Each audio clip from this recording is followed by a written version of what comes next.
Rajsamand collector सहित सभी SDM तहसीलदार सुबह पहुंचे देवालयों में की विधि विधान से पूजा अर्चना। बता दें कि राज्य सरकार के निर्देशानुसार बुधवार को राजसमंद जिले भर में विभिन्न मंदिरों में विशेष पूजा अर्चना का आयोजन किया गया। इसी क्रम में राजसमंद जिला कलेक्टर अरुण कुमार हसीजा सहित जिले के समस्त उपखंड अधिकारियों और तहसीलदारों ने अपने अपने कार्य क्षेत्र में चिन्हित धार्मिक स्थलों पर पहुंचकर विधि विधान से पूजा अर्चना की और प्रदेश एवं जिले की सुख समृद्धि, खुशहाली और जन कल्याण की कामना की।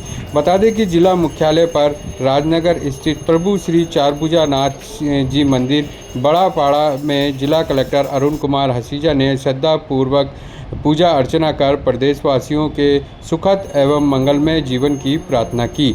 वहीं इस अवसर पर अतिरिक्त जिला कलेक्टर नरेश बुनकर, तहसीलदार पुष्पेंद्र सहित विभिन्न विभागों के अधिकारी और कार्मिक उपस्थित रहे।